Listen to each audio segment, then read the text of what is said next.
Dumaan ang isang banayad na liwanag sa pagitan ng mga dahon. Ang gubat ay bumukas sa harapan niya tulad ng isang limot na alaala. Ang mga punong matatayog at nababaluktot ay tila yumuyuko sa kanyang pagdaan. Mainit ang hangin, panang matatamis na halimuyak at mga awit na tila siya lamang ang nakaririnig. Naglakad siya, nakayapak sa malambot na lumot, hindi alam kung bakit, ngunit may kakaibang katiyakan na dati na siyang naglakad doon. Pagkatapos ay lumitaw siya, hindi siya nagsalita, hindi niya kailangang magsalita. Ang tanging gumagalaw ay ang kanyang mga mata, kumikislap na kulay amber, malalim, hindi totoo. Hindi niya magawang iwasan ang mga iyon. Nais niyang lumapit, ngunit nagbago ang liwanag at biglang naglaho ang lahat. Napabangon si Liam, hinihingal, basang-basa ng pawis. Ang higan sa kanyang kabina ay umuugoy pa mula sa biglang pagkilos. Ipinahid niya ang palad sa kanyang mukha. Ang panaginip na iyon, palaging pareho. Palaging ang gubat na iyon. Palaging ang babae. At palaging ang pakiramdam na hindi talaga siya nananaginip. Ngunit kailanman ay hindi pa siya nakatungtong sa Virelia. Ipinanganak sa isang domo sa buwan, isang exo-arkeologong sinanay sa pag-aaral ng sinaunang mga sibilisasyon sa labas ng daigdig, siya ay nagtatrabaho sa istasyon 7 Cordis na umiikot sa paligid ng isang patay na buwan. Ginugugol niya ang mga araw sa pagsusuri ng mga batong pangkalawakan, ngunit tuwing gabi, bumabalik ang gubat. Isang gubat na hindi pa niya kailanman nakita. Isang planeta na kilala lamang niya sa pangalan, ngunit parang matagal na niyang tahanan. Virelia, isang bagong mundo. Isang nag-iisang kontinente ng masaganang halaman na palilibutan ng walang katapusang karagatan. Ngunit higit sa lahat, isang yaman, ang Lythirium.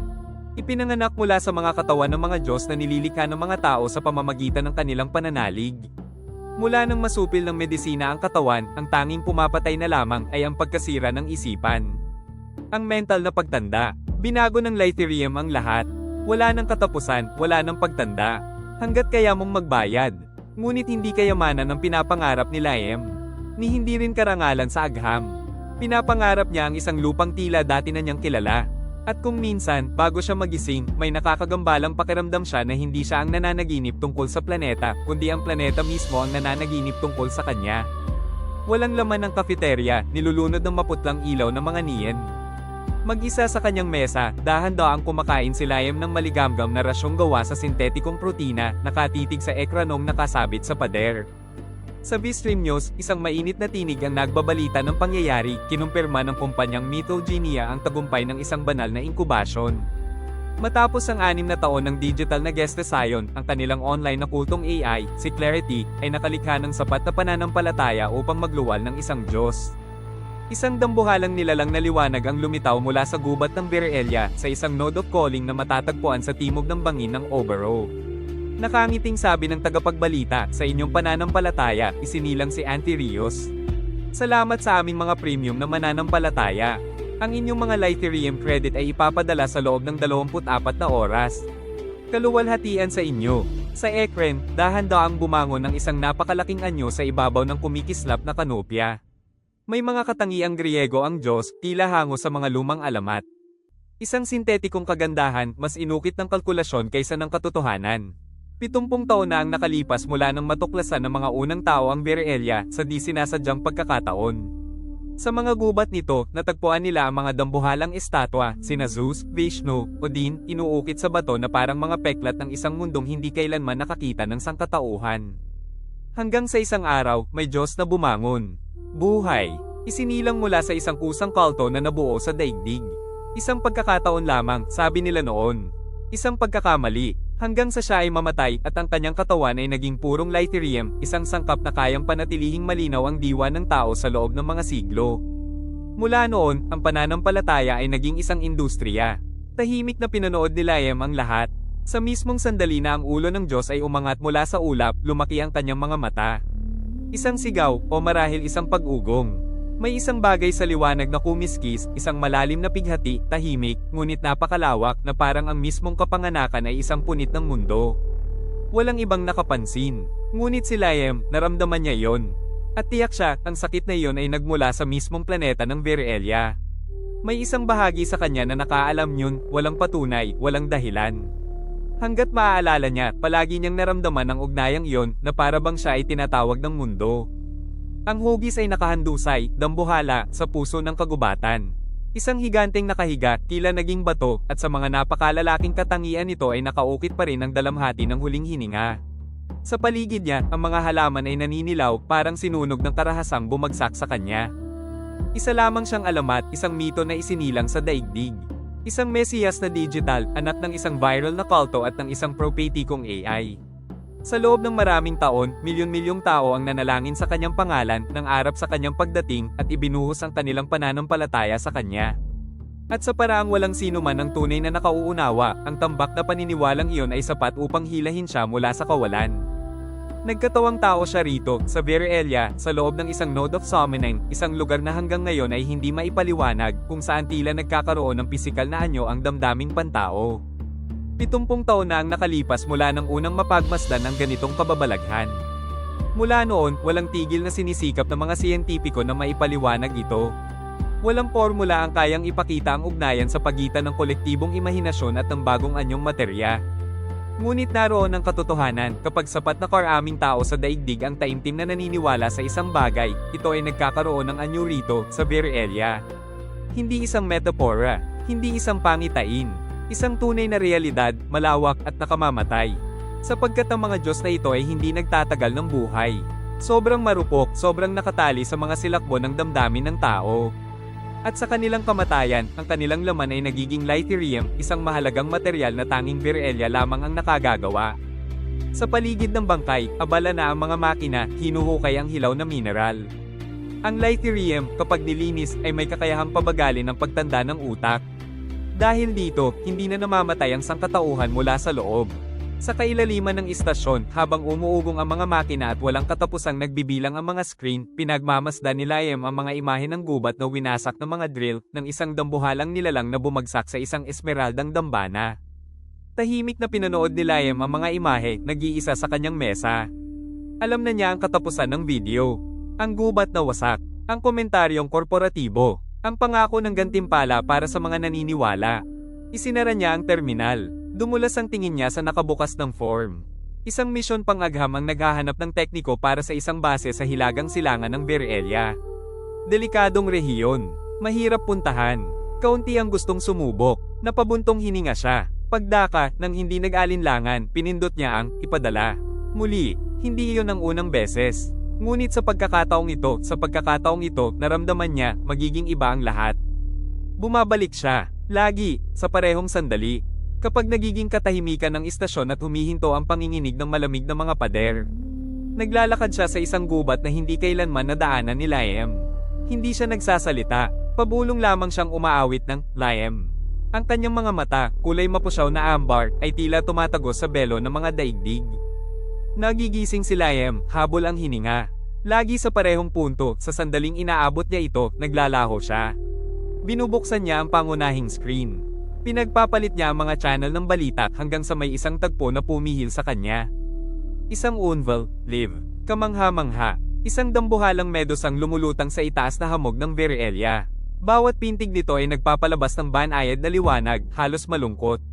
Sinasabing sumusunod ito sa daloy ng mga magnetic current. Matagal na tinitigan ni Liam ang screen. Hindi ang nilalang ang gumugulo sa kanya, kundi ang nararamdaman niya. Isang parehong pakiramdam na naroon sa kanyang mga panaginip. Isang presensyang marahan ngunit napakalawak. Isang lumang dalamhati. Naisip niya ang mga Seren, ang mga katutubo ng Virelia. Walang tunay na nakakaalam kung saan sila nagmula. Paminsan-minsan, lilito sila sa mga nakalimutang sulok ng kagubatan, tahimik at mailap. Kakaiba, maririkit, halos sobrang ganda para maging totoo, tulad ng mga diwata sa mga lumang alamat. Hindi pa sila kailanman nagsalita. At kapag nasalubong nila ang mga pangkat ng tao, hindi kailanman ito nauuwi sa kapayapaan. Kinabukasan, nasalayan niya ang sarili sa refleksyon ng bintanang salamin. At nakita niya ito, isang kisap mata. Ang mga mata, naroon siya, ngunit nasa ibang dako. Naglaho ang refleksyon. Hindi niya ito binanggit kaninuman. Kinagabihan, bumalik muli ang babae sa gubat. Hindi siya nagsalita, ngunit naunawaan niya. Hindi siya nagsalita, ngunit sa unang pagkakataon, narinig niyang sabihin ito, ang hinahanap mo ay unti-unti nang namamatay. Nagulat siyang nagising, ngunit kakaiba ang silid, parang malabo. Banayad na kumikislap ang liwanag mula sa bintana. At doon, sa gilid ng kawalan, nakita niya itong muli. O marahil, ipinangako niyang nakita niya. Isang Unvald, mabagal at maringel, dumudula sa anino ng isang gising na panaginip. At si Liam, hindi na alam kung nakadilat o nakapikit ang kanyang mga mata, ay bomb ulong, hahanapin kita. Dahan-daang nagsara ang airlock sa likuran niya at ang mahinang ugong ng mga makina ang pumalit. Itinali ni Liam ang kanyang mga sinturon, ang eksaktong galaw ng isang taong matagal nang naghintay sa sandaling ito ng kanyang buhay. Sa paligid niya, mahinang nag-uusap ang ibang mga teknisayan. Hindi siya nakikinig. Nakatingin siya sa screen na naka-embed sa upuang nasa harap niya. Virelia, paikot-ikot ang planeta sa sarili nitong access, nakuna ng direkta ng mga kamera ng kanilang shuttle. 2 bahagi ay karagatan, at ang natitira ay isang nag-iisang kontinente na balot ng makapal na gubat. Mula sa itaas, tila payapa ito, halos natutulog. Ngunit may kung anong panginginig sa loob nito, parang isang matandang pag-asa. Ayon sa mga briefing, ito ay isang mundong kontrolado, sinasamantala ng responsable, walang kolonisasyon ng tao. Ang mga Seren, halos hindi nabanggit. Opisyal, sila ay mga mahiwagang anyo ng buhay, marahas sa harap ng aktibidad ng tao, bihirang makita. Walang tiyak na datos, ayon sa mga ulat. Walang sapat na ebidensya para kwestiyonin ang mga pagkuha ng likido. Ngunit hindi naniwala si Liam sa mga katahimikan. Hindi maaaring mangarap ng mundong walang alaala. Naalala niya ang kanyang aplikasyon, ipinadala ng paulit-ulit at paulit-ulit ding tinanggihan. At ang mensaheng dumating 1 linggo na ang nakalipas na imbitasyon para sumama sa misyon bilang teknisayan sa field. Kaunting detalye, mas kaunting paliwanag. Hindi siya nagdalawang isip, maikli ang briefing, halos may halong pangungutya. Ang layunin, bantayan ang mga lugar ng pag-aani ng Lythirium sa baybaying zona. Iwasan ang mga banal na lugar na tinawag na mga ugat ng panawagan. Balewalain ang mga hindi pa naidodokumentong kababalaghan. Nang simula ng shuttle ang pag-ikot nito papalapit, nakita sa bintana ang dagat. Malawak, bughaw, buhay na buhay. May mga kumikislap na ulap sa ibabaw, parang mga kumpol ng panaginip. Sa ilalim ng tubig, may mga hugis na dumudulas, labis na malalaki para maging totoo. At doon, hindi niya alam kung bakit biglang nanikip ang kanyang dibdib. Parang tinatawag siya ng planeta sa kanyang pangalan. Nanginginig ang katawan ng barko na tila pinipigil ang isang sigaw. Sa paligid ni Liam, ang mga mukhang balisa ay nagtataglay ng takot na hindi maipaliwanag ng karaniwang pag-alog. Wala pang 2 minuto ang lumipas mula nang magsimula ang paglapit at gayunman, tila kakaiba ang lahat. Mayroon dong katahimikan, malalim, mabigat, halos buhay. Sa labas ng bintana, ang atmosfera ng Virelia ay hindi basta-bastang tabing ng gas. Isa itong dagat ng kumikilos na hamog, nagbabago ng kulay, umiindayog na parang isang sama-samang pag-iisip. Mahinang bamulong ang isang teknisayan, parang tinititigan tayo nito. Walang sumagot. Pagkaraan ay dumating ang unang mga pag-alog. Umiling ang barko, nawala sa ruta, parang hinayla mula sa labas ng isang di nakikitang kamay. Sa mga monitor, nagwawala ang mga sukat ng densidad. Parang kumakapal ang langit kasabay ng pagtaas ng kaba sa loob ng barko. Ang ilan ay nagsimulang magdeliryo. Ang iba, nakadilat, ay naniniwalang na naginip ng gising. Isang babae ang naglarawan ng isang lungsod na yari sa Corelay, nakasabit sa himpapawid, eksaktong kapareho ng nakita ng isa pa, kahit hindi sila nag-usap. Isang imposibleng pagkakatugma. Si Liam naman, hindi natatakot. Ang nararamdaman niya ay iba. Isang presensya. Isang pamilyar na alingaw-ngaw. Parang may isang nilalang na naghihintay sa kabila ng mga ulap. Biglang kumurap ang mga ilaw. Nagpakita ng error ang gitnang screen, pagkatapos ay naglaho. Katahimikan sa radyo. Sa loob ng 15 segundo, mag-isa ang barko. Sa silid ng piloto, nanginginig ang mga inginyero. Ang kanilang mga boses ay naging tuyo, putol-putol. May humahad lang sa mga transmisyon. Hindi ito bagyo. Hindi rin aberya. Isang sinadyang panghihimasok. Ramdam ni Liam na humigpit ang kanyang paghinga. Hindi niya alam kung bakit, ngunit naisip niya ang mga essence. Yaong mga nilalang na sinasabing konektado sa mga ipinagbabawal na lugar ng Virelia sa mga di maipaliwanag na pangyayari. Hindi sila kailanman tumugon sa anumang pagtatangkang makipag-ugnayan. Biglang bumalik ang signal. Parang walang nangyari. Nagpatuloy ang pagbaba ng shuttle. Muling lumitaw ang mga screen. At sa isa sa mga iyon, may ulap na humugi sa anyong tao. Pumikit si Liam at nang muli niyang idilat, wala na ito. Ngunit isang pangungusap ang nanatili sa kanyang isip, hindi niya alam kung saan nanggaling, malapit ka na. Pagdampi pa lang ng mga bota ni Liam sa lupa ng Virelia, nakaramdam siya ng isang panginginig sa ilalim ng ibabaw. Hindi ito lindol, isang pagkilala, parang isang hiningang pinipigil. Matigas ang lupa, ngunit buhay. Ang mga halamang lupa, berde na halos itim, ay umurong sa pagdampi niya sa kadahan-daang bamuka, tila ba nais siyang pagmasdan ng mas mabuti. Wala ni isa sa mga kasamahan niya ang tila nakapansin. Sa harap nila, naghihintay ang gubat.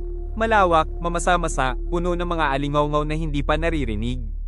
Ang mga Vath Erens, yaong matatandang punong binanggit sa mga talaan, ay lumilitaw sa malayo, taas katedral ng mga Halijing Berde. Tahimik na umangat ang kanilang mga sanga na paikot, ngunit ang ilan ay yumuko.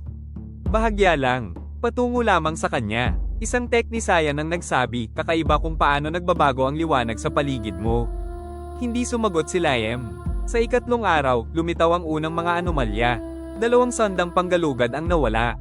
Pagkatapos ay isang pangatlo, dapat ay kusang bumalik ang mga ito sa kampo.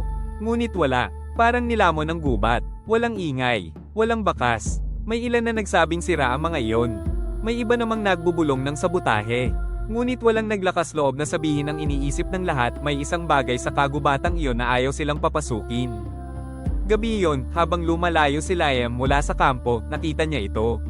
Isang aninong nakatayo, hindi gumagalaw, sa tabi ng isang malinaw na sapa. Nakasuot ito ng manipis na kasuotang parang sa mga siyentipiko, ngunit agad niyang alam na hindi ito kabilang sa kanila. Itinaas nito ang tingin. Ang mga matang kulay ambar na malamlam. Lumapit siya ng isang hakbang. Umatras ito, at naglaho sa mga dahon parang aninong tinangay ng hangin. Nang ikwento niya ang nakita, sinabi nilang guni-guni lang iyon. Epekto ng stress matapos dumating. Ngunit gabing iyon, sa kanyang tolda, na panaginipan niyang muli ito. Hindi sa gubat, kundi sa isang lugar na hindi niya kilala. Isang bilog ng mga Vath Erens na kayuko sa ibabaw ng isang itim na lawa. At ang tinig na iyon, muling narinig niya, naalala mo, kahit nakalimutan mo. Ang mga pag-atake ay hindi mukhang pag-atake. Mabagal tulad ng pinigil na hininga, tumpak tulad ng bitag na halaman. 2 teknisaya na ang patay. O baka sila mismo ang pumatay sa sarili. Walang nakakaalam. Formal na paliwanag, mga aksidente. Di formal, mga bulong-bulungan, mga nilalang sa gubat, mga presensyang hindi nakikita. Sinabihan naman sila na ang mga Essent ay bahagyang mapanganib lamang. Hindi mamamatay. Ngunit dito, pati hangin ay tila pumapanig. Ang mga halaman ay umuugong sa ritmo na hindi na matiis ng mga tao. Lahat sila ay nagiging balisa, parang nababaliw. At dumating ang mga Essent. Lumabas sila mula sa mga dahon na parang mga espiritu. Matangkad, kamahalan, kagandahang halos hindi totoo, mga anyong parang hinubog ng isang lumang panaginip. At sila'y umawit. Ang awit na iyon, sa simula pa lang, winasak na ang mga tao. Isang pagbagsak ng isip, dalisi na takot. Isa-isa silang bumagsak, walang malay, walang laman ang tingin. Si Liam ay natamba, kalahating gising, halos mawala ng ulirat. Nanatili siyang ganoon habang lumalapit ang mga Essent. Pinagmasdan nila ang mga katawan, tahimik. Lumuhod sila sa tabi ng ilan, idinampi ang kamay sa noo, bahagyang hinaplos ang balikat. Sila ba'y nag-aaral? Pagkatapos, sabay-sabay silang tumindig at dahan-daang lumayo, naglaho sa kagubatan. Isang katahimikan, isang pintig. Akala ni Liam, nag-iisa na siya. Doon niya narinig ito, isang awit, banayad, mabagal, iba, naroon siya, naroon mismo, ang nilalang sa kanyang mga panaginip. Bahagya lamang siyang mas maliit kaysa sa ibang Essent. Halos kasing tangkad niya. Ang presensya nito ay tila humihinto ang oras. At siya ay maganda. Isang ligaw ngunit mapayapang ganda, hindi may larawan sa wikang pantao. Umaawit siya para sa sarili, tila ganoon. Ngunit nauunawaan ni Liam. Hindi niya alam kung bakit. Nauunawaan niya ang mga salita, ang kahulugan, ang layon. Sapagkat hindi inimbitahan ng mga tao. Nasira ang balanse. Dahan-dahan siyang tumindig, ang paghinga ay nakabitin. Narito kami. Marahil hindi kami inimbitahan, ngunit narito kami. Najitle siya. Tiningnan siya. Sinukat. Nauunawaan niya ito. At higit pang nakakagulat, nauunawaan din siya nito. Lumapit ito, biglang nanigas. Isang silahis ng pag-igting. Nag-alinlangan ito. Nararamdaman niya, maaaring patayin siya nito. Nauunawaan ko na, palaging dito nagtatapos ang aking mga panaginip, mahina niyang sambit. Umatras ito ng isang hakbang, ang mukha'y nakapako sa pagitan ng pagkabigla at pag-iingat. Lumingon ito sa paligid, worry hinahanap ang isang di nakikitang panganib. Pagkatapos, sa isang mabilis na galaw, halos may pagsisisi, lumapit ito at idinampi ang mga daliri sa kanyang noo. Bumagsak sa kanya ang kadiliman. Dahan niyang iminulat ang mga mata. Maingay pa rin ang tibok sa kanyang ulo. Nandoon siya, mataas, maganda, eksaktong tulad sa kanyang mga panaginip. Ngunit totoo, Aelia ang kanyang pangalan. Hindi maunawaan ni Liam kung paano niya naririnig at nauunawaan ang mga salita nito. Tinanong siya nito, hindi niya alam ang isasagot. Kaya ibinalik niya ang tanong. Matagal na namin kayong minamasdan, tugon niya. Natuto kami sa pakikinig sa inyo. Hindi tunay na boses ang tinig niya. Ito'y parang awit at umaawit ang kagubatan kasama niya. Bawat salita'y nagpapatingkad sa panginginig ng mga dahon. Dahan-dahang bumubuka ang mga bulaklak, Bori nakikinig. Pakiramdam ni Liam ay nasa panaginip pa rin siya. Tumahimik ang lahat. Paglaon ay nagtanong siya, ano ang mangyayari sa akin ngayon? Hindi agad siya sumagot. Ang mga panaginip mo, ano ang ibig mong sabihin? Kaya ikinwento niya ang kanyang mga bisyon, ang mahiwagang mga gabi, ang babaeng tila kilala niya na kahit minsan ay hindi niya nakita. Tahimik siyang nakinig, pagkatapos ay dinala siya sa isang lihim na clearing. Sa gitna nito, may isang batong haligi. Nakaukit dito ang kanyang pangalan. Ako ang nag-uukit niyan. Matagal silang nagtitigan. Wala nang may saysay. Kailangan mong bumalik, wika niya sa huli. Naisip niya ang kampo. Ibig mong sabihin, ngayon? Hindi. Kayo lahat. Ang mga tao. Mula nang simulan ninyong nakawin ang kaluluwa ng Verelia, nawala ng balanse ang lahat. Nagiging malabo ang mga awit. May ilan sa aming mga anak na ipinapanganak na mahina. Ang iba, puno ng galit. Gusto sanang tumutol ni Liam, magtanong, manatili. Tinanong niya, at ikaw? Ayaw mong umunawa? Umiling siya at tumingin sa malayo. Ang itinubo ng kagubatan, kaya rin itong bunutin. Isang pahayag na hindi niya maunawaan. Lumakad siyang palayo, litong-lito. Hindi niya alam kung paano, ngunit natagpuan niyang muli ang daan pauwi sa kampo, parang may gumagabay. Isang guhit ng maputlang lumot ang kumikislap sa ilalim ng kanyang mga yapak. Hindi niya yun napansin o nakita kailanman noon. Sa likuran niya, nandoon pa rin si Aelia, tahimik na nakatingin, hindi gumagalaw sa gitna ng mga puno. Sa loob ng maraming araw, hinanap ni Liam si Aelia sa malalalim na ugat at gumagalaw ng mga paglilinaw sa gubat. Ramdam niya ang presensya nito, bagaman hindi niya nakikita. Paminsan-minsan, may mga aninong dumaraan sa likod ng mga dahon at ang kagubatan ay kumikislat tulad ng balat na nadadaanan ng panginginig. Kailanman ay hindi siya nag-iisa.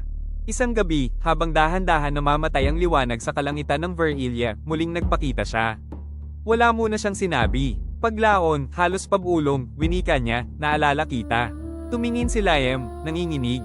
Ngunit ang sumunod na sinabi nito ang higit na nagpayanig sa kanya. Sa aking mga alaala, isa kang essence. Hindi nila maunawaan. O hindi pa. Ngunit mula sa araw na iyon, nagsimula silang muling magkita. Walang usapan, walang kasunduan. Kusang bumubukas ang mga landas ng gubat para sa kanila. Inakay ni Aelia si Liam sa mga sinaunang lugar, sa mga arko ng buhay, sa mga paglilinis na humuhuni ng mga nakalimutang awit, sa mga punong parang kristal kung saan dumadaloy ang mga alaala, may manipis na mga ugat na nagniningning sa balat ng kahoy. At kapag idinampi ang palad sa puno, bumubulong ang mga imahe, tinig, at pira-pirasong alaala mula sa katas nito. Kaunti lamang ang sinasabi niya, ngunit ang kanyang mga kilos, tinig, katahimikan ay nagkukwento tungkol sa Verelia ng higit pa sa anumang paliwanag. Si Liam na may pilit na ipinakikilala sa kanya ang daigdig. Ang mga lungsod, karagatan, aklat, pangarap. Nais niyang ipakita kung ano ang nagpapatibok sa puso ng tao. Ngunit sa bawat salita, bahagya lamang siyang tumatango, worry alam na niya. Alam mo na ang lahat ng ito? Tanong niya minsan, naguguluhan. Hindi dahil alam ko, tugon niya. Kundi dahil naaalala ko. Hindi niya lubos maunawaan, ngunit hindi siya nagtanong pa. Habang lalo silang naglalapit, nagbago ang kagubatan. Naging mas maliwanag, mas banayad. Iba ang tunog ng hangin. Tila kasama nila ito sa bawat hakbang. May namumuong kakaiba sa pagitan nila at wala ni isa ang nakakaalam kung ito ba ay simula o pagbabalik. Sa silid ng pagmamanman, ang bugaw na liwanag ng mga monitor ay nagtatapon ng mga aninong malamulto sa mga mukha ng mga tao roon. Sa isang screen, si Liam ay naglalakad mag-isa sa gubat ng Verelia, kalmado ang bawat hakbang, taliwas sa tense iyong bumabalot sa sentro ng kontrol. 12 araw na niyang nililibot ang paligid ng kampo nang hindi nagpapakita ng kahit anong senyales ng pagkasira ng isip.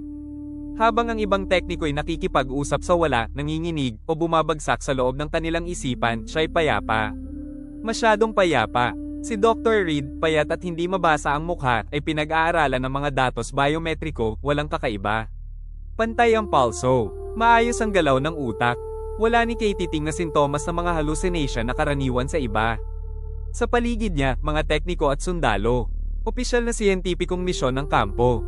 Ngunit sa katotohanan, ito'y muog militar na nagtatago sa anyo ng siyensya.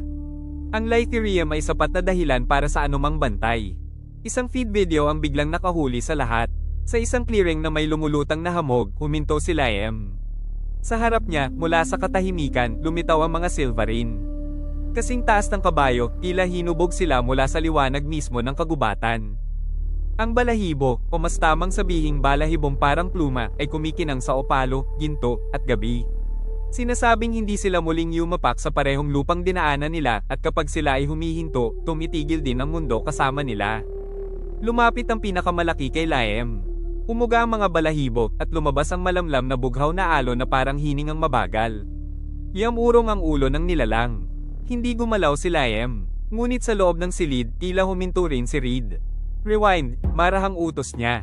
Bumalik ang eksena. Nakatitig ang lahat, kabado. Mula sa likuran, lumitaw si Aelia. Tinitingnan din niya ang pangyayari. At tila hindi niya maunawaan. Hindi pa kailanman ginawa iyon ng mga Silverine sa tao. May mga essence sa itaas ng mga sanga, nakamasid. Sa kanilang mga matay may pagkagulat, may paggalang. Tumigil ang video. May bulong, hindi siya sinusugatan ng mga essence. Sa anino, pinisil ng isang sundalo ang kamao. Kung panganib man siya o pag-asa, anomalya pa rin yan. At ang anomalya, binabantayan. Walang sumagot, tahimik na patuloy sa pagmasid ang mga screen. Bumukas ang kagubatan sa kanilang harapan na worry lihim na pag-iisip. Inakay ni Aelia si Liam sa pagitan ng mga ugat at daong kumikislap patungo sa lugar na tanging mga essence lamang ang nakakaalam. Bawat hakbang ay tila may kasabay na lumang tibok sa kailaliman ng mundo. Narating nila ang isang nakatagong clearing sa ilalim ng kumikislap na mga dahon. Ang lupa ay halos malinaw na parang salamin. Lumapit si Aelia, hinaplos ang matandang puno at umawit. Hindi para sa sinuman. Hindi iyon nagsasalita. Iyon ay nagbabalik. Nadama ni Liam ang pagbabago ng mundo. Umuga ang mga puno, kumislat ang mga dahon kasabay ng lumang ritmo. Sumilip ang mga imahe na walang salita, mga pamamaalam, katahimikan, mga nilalang na nawala at nagbalik. Daluyong ng damdaming dalisay, malupit, muling isinilang ng natitirang pag-ibig. Nalito siya, kaya humiling ng paliwanag. Akala niya ipinapataw sa kanya ni Aelia ang mga hindi nito maunawaan tungkol sa daigdig. Ngunit hindi galit si Aelia. Hindi rin nalilito, nabigla lamang. Ipinahayag niya na ang mga essence ay hindi bunga ng paniniwala tulad ng mga Diyos na yumayabong at nalulusaw. Sila'y bunga ng dalamhati, mga alaalang nabubuhay, hinugis ng kirot, pagkapit, pag-ibig na hindi natapos. Hindi nilikha, kundi tinawag pabalik. At tunay siyang nagtataka kung bakit hindi iyon nauunawaan ng mga tao. Samantala, sa kabilang dulo ng kalawakan, nag-uulat ang mga opisyal na media ng ibang bersyon ng katotohanan. Binabawasan nila ang halaga ng mga essence, tinatawag silang ilusyon ng isip dulot ng kapaligiran. Sa parehong oras, lihim nang sinisimulan ang mga plano ng tahimik na pagwasak sa ngalan ng pagpapanatag ng kalikasan. Sa mga laboratorio ng kampo, binabantayan ni Reed at ng kanyang mga tauhan si Liam. Patuloy ang kanyang pagiging naiiba. Hindi siya naghihirap, hindi siya nababaliw. At sa tuwing lalapit siya sa ilang lugar, may nagbabagong tala sa komposisyon ng mga halaman. May isang bagay na sumasabay sa kanya. Isang linya ang lumitaw sa ulat militar, payak ngunit malinaw na minarkahan. Hindi pangkaraniwang ugnayan sa kapaligiran. Posibleng lokal na impluensya. Nagbukas ang umaga sa isang gubat na mas balot ng hamog kaysa karaniwan. May dala si Liam na isang gravitation container habang tinatahak ang mga landas na minarkahan, sinasamahan ng mga lumulutang na sensor sa hangin. Karaniwan lamang ang misyon, ihatid ang mga pyesa patungo sa isang lumang node ng tawag. Ngunit may mali. Hindi kailanman ipinapadala ang mga sandang iyon ng ganito katagal matapos maglaho ang isang Diyos. Kadalasan, dumarating ang mga ito ilang sandali bago ang wakas upang hulihin ang mismong sandali ng pagbagsak o kaagad pagkatapos. Ngunit dito, tigang ang clearing, ilang linggo na. Nagsisimula ng maghilom ang gubat. Sa paligid niya, halos walang imik ang mga tekniko. Lihis ang kanilang mga tingin. Ilan sa kanila ay pasulyap-sulyap na tumitingin patungo sa itaas, doon sa mga sanga kung saan umiindak ang maliliit na kumikislap na bughaw na liwanag. Ang mga RLS, hindi sila marami, ngunit sapat na ang kanilang presensya upang guluhin ang isipan. Nagkakabuhol ang kanilang mga awit na parang pira-pirasyong alaala. May ilan na bumubulong ng mga pangalan, ang iba na maway humihimig ng mga awiting pambata. Si Liam naman, wala siyang naririnig. O marahil ay ayaw niyang makinig. Minamasdan niya ang iba, may umiiyak, may nanginginig. Sa ilang kilometro ang layo, sa isang lihim na laboratorio sa ilalim ng ugat ng isang fossilized na puno, pinag-aaralan ng mga siyentipiko ang bakas na iniiwan niya sa halamanan. Isang buong pangkat, pinamumunuan ni Dr. Sorreno, ang sumusuri sa kanyang ugnayan sa mga spore, sa mga lumot, sa mga punong salamin. Hindi alam ni Liam, ngunit tumutugon ang gubat sa kanyang pagdaan na para bang isang matagal ng kakilala. At ang pagkakilalang iyon ay nakababahala. Nang matapos ang misyon, bumalik siyang mag-isa, ngunit hindi siya tumuloy sa kampo. Pinili niya ang ibang daan, yaong tinatahak lamang niya sa dapit hapon. Ang landas patungo sa kanya. Naghihintay si Aelia, gaya ng lagi niyang ginagawa. Mabigat ang tingin niya, puno ng bagong bigat na hindi maitago. Gustong umunawa ni Liam. Umunawa sa sinabi niya noong nakaraang gabi, ang imposibleng ideya na ang mga essent ay isinisilang mula sa pighati ng tao. Walang lohikal na paliwanag. Isang pakiramdam lamang. Ang kagubatan ay bumukas sa harap nila na tila isang landas na iniwan ng panahon. Si Aelia ay umusad ng may halos mahiwagang ganang galaw, ang kanyang hakbang ay dumadampi sa lumot nang hindi ito naiipit. Sinundan siya ni Liam, hirap na iwasan ang mga baging at kumikislap na dahon. Hindi niya ito tinitingnan, ngunit alam niyang naroon siya. Palaging bahagyang nahuhuli, ngunit palaging naroon. Nang sa wakas ay maabyute niya ito, ibinaling niya ang ulo sa kanya. Dumulas ang isang sinag ng liwanag sa kanyang mukha. Ngumiti siya, marahang ngumiti. May nakatagong saya sa kanyang mga mata, halos nagiging lamang. Nagbago silang dalawa. Sa loob lamang ng ilang linggo, may nabuo sa pagitan nila, tila isang hindi nakikitang sinulid na marahang tumitibok sa katahimikan. Naglakad sila ng matagal nang walang salita, hanggang sa wakas ay itanong ni Liam ang tanong. Ang tanong na matagal na niyang dala mula sa unang pagkikita nila. Ang tanong na hindi na niya mapigil ang ikubli. Huminto si Aelia. Dumaan ng isang anino sa kanyang tingin. Mukha siyang nagulat na nagawa niyang itanong iyon, tapos tila nabahala na para bang ang katotohanan, kahit malambot, ay maaaring makasugat. Kaya ipinaliwanag niya, hindi lang sa mga salita, kundi pati sa galaw, sa tingin, sa pag-uga ng mga dahon sa paligid nila. Ang mga Diyos na nilikha ng tao ay isinilang mula sa kanilang pinagsamang paniniwala. Ngunit sila ay mga anyong hungkag. Mga nakapirming ideya. Mga aninong umaasa, walang tunay na pagkakakilanlan, walang sino mang tunay na nakakakilala. Malalaking aninong walang kaluluwa. Ang mga essent ay ipinanganak sa ibang paraan. Sa pag-ibig, sa pighati. Kapag ang pagkapit sa isang nawala ay naging sobrang lakas para maglaho, ito ay kumakapit sa ibang dako. Sa Virelia. At nagkakaroon ng anyo. Hindi na naaalala ni Aelia ang kanyang dating buhay. May dala lamang siyang pakiramdam, parang panaginip na nakalimutan pagsapit ng umaga. Isang init na panandalian, isang liwanag mula noon. Lahat ng essent ay alam ito nang hindi tinuturuan. Nakaukit ito sa kanila, isang tahimik na katotohanan. Ibinallo-ireng ang kanyang tingin. Dapat sana alam na ni Liam. Iba siya, iyon ay malinaw. Hindi na siya nagdududa, dahil pati siya ay minsang nanaginip tungkol sa kanya.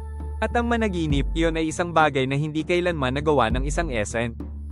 Ang underground na laboratorio ay kumalat tulad ng mga ugat sa ilalim ng lupa ng Virelia, humahaba ayon sa tibok ng mga makina at datos. Dapat sana itong isang sentro ng pananaliksik, ngunit wala na itong amoy ni layunin ng ganoon. Masyadong makinis ang mga pader at napakarami ng sundalo. Mas maraming tactical na utos sa mga screen kaysa ulat na pambiolohiya. Ang agham dito ay umalis na at iniwan ng trono sa doktrinang militar. Naglakad si Dr. Esteban Solorzano sa pagitan ng mga makinang may ilaw, magkasalikop ang mga kamay sa likod. Isang bantog na dalubhasa sa phytoxenothology, inialay niya ang kanyang buhay sa pag-unawa sa tugon ng mga banyagang ekosistema sa pagdating ng tao. Ngunit ang nakikita niya rito ay hindi pag-aaral. Ito ay isang operasyon, isang pagkuha, isang pagkubkob. Naalala niya ang mga kasama niya. Karamihan pumirma para sa karangalan o pera. Ang ilan para sa malamig na ganda ng paghahanap ng kaalaman. Ngunit wala ni isa ang nag-akal ang magiging kasabwat sa isang planong militar. At gayon paman, narito silang lahat. Kasama siya. Nang lumabas ang unang ulat tungkol kay Liam, inakala niyang pinalabis lamang iyon. Isang pansamantalang kakaibang asal, isang mahinang anyo ng sikotikong epekto o ilusyon dulot ng tanawin. Ngunit malinaw ang resulta. Hindi tinatamaan si Liam ng mga deliryong dulot ng kagubatan sa ibang teknisayan. Mas masama pa, tila niya pinapawi ang ilang likas na phenomena. Imposible ang ganitong biolohikal na neutralidad. Nakakaakit, at hindi inosente si Esteban. Alam niya ang kasaysayan ng kanyang larangan. Ilan sa kanyang mga kapwa siyentista ang nagkamit ng kapangyarihan at pagkilala matapos maging bahagi ng mga moral na malabong proyekto. Ang pag-unlad, wika niya sa sarili, ay hindi pwedeng hintayin ang tamang panahon. Minsan kailangan umusad kahit may ulap sa unahan. Sa isang sulok ng kanyang isip, bumalik ang lumang kasabihan na palagi niyang minamaliit. Science sans consciousness que ruin the lame. Bumulong siya, may kalahating ngiti. Sa kanyang palagay, ang nagsulat noon ay malamang hindi kailanman humawak ng scalpel ni nalagay sa tunay na panganib para sa agham. Sa harap ng mga screen, naglalakad si Liam sa kagubatan. Hindi pa alam ni Esteban kung ano siya, ngunit daman niyang ang pagtuklas na ito ay gugulo sa lahat. Para sa ikabubuti, o sa pinakamadilim na kahihinatnan. Gamulong ang katawan ni Liam sa bigat ng mga araw. Iginugol niya ang mga gabi sa gubat kasama si Aelia, at ang mga araw sa paglilingkod sa mga pangkat ng tao, nagdadala ng kagamitan, sadyang binabalewala ang mga tinging ibinabato ngayon sa kanya. Lumalaganap ang tensyon sa lahat ng dako, ngunit halos hindi niya yun maramdaman. Lahat sa kanya ay tila hinihila papunta sa ibang direksyon. Papunta sa kanya. Nang gabing iyon, umabot sa hangganan ng kanyang pagod. Gumagalaw sila sa ibabaw ng mga punong parang dalawang aninong sumasayaw, tumatalon mula sa isang puno patungo sa isa pa, dinadala ng likas na ritmo ng kanilang pagkakasanay. Ang kanilang mga yapak, halos walang bigat, ay tila dumadampi lamang sa balat ng daigdig. Ngunit biglang inabot siya ng hilo. Uminit ang kanyang ulo, at naputol ang kanyang hinga sa lalamunan. Napatigil siya. Bago tuluyang mawala ng malay, itinaas niya ang kanyang mga mata sa kanya. Ang mga mata nitong kulay ambar ay biglang naging kulay kahel na may pulang ningning, lumiliit na parang may nagising sa loob nito. Parang bigla siyang naging isang estranghero, isang ligaw na puwersa, isang mangangaso. Naramdaman ni Aelia ang panganib ng hindi man lang lumingon. Nagbago ang hangin. Nawala si Liam. Bumagsak na ang katawan nito sa mga dahon. Tumalon siya, sinundan ang direksyon ng pagbagsak at sa halos likas na kilos, nasalo ito bago tuluyang lumagpak sa lupa. Kahit isang essent ay hindi makakaligtas sa ganitong pagbagsak. Nang makita niyang walang malay si Liam sa kanyang mga bisig, may kakaibang damdaming dumaan sa kanya. Hindi yun takot, ni sakit. Iba yun. Sa mga mata ni Liam bago ito mawala ng ulirat, nakita niya ang isang takot, mabilis ngunit totoo, at iyon ay laban sa kanya. At ang takot na iyon ang siyang tumusok sa kanya. Parang isang di nakikitang bitak na bumukas sa pagitan ng dalawang nilalang na hindi kailanman dapat nagtagpo. Nagising si Liam makalipas ang ilang sandali. Nakita niya si Aelia na nakaupo ilang metro ang layo, nakatingin sa kanya, nag-aalala. Nang subukan niyang bumangon, nag-alinlangan si Aelia kung lalapit, ngunit nanatiling nakapako. Naalala niya ang titig nito bago siya bumagsak. Isang hayagang karahasan, halos nakakatakot. Nanatili silang magkasama, walang salita, ngunit puno ng di maipaliwanag na damdamin. Nang makatulog siya, hindi gumalaw si Aelia. Hindi siya kailanman natutulog. Siya ay nagbabantay. Ang mga mata ay nakabukas sa isang buhay na hiwaga. At sa katahimikan, napanood niyang nanaginip si Liam, payapa, at naisip niya kung ano kaya ang pakiramdam ang makakita ng ibang mukha sa ibang dako, kahit sa panaginip lamang. Marahil, inisip niya, sa lihim na mundong iyon na hindi niya kayang pasukin, may puwang para sa kanya.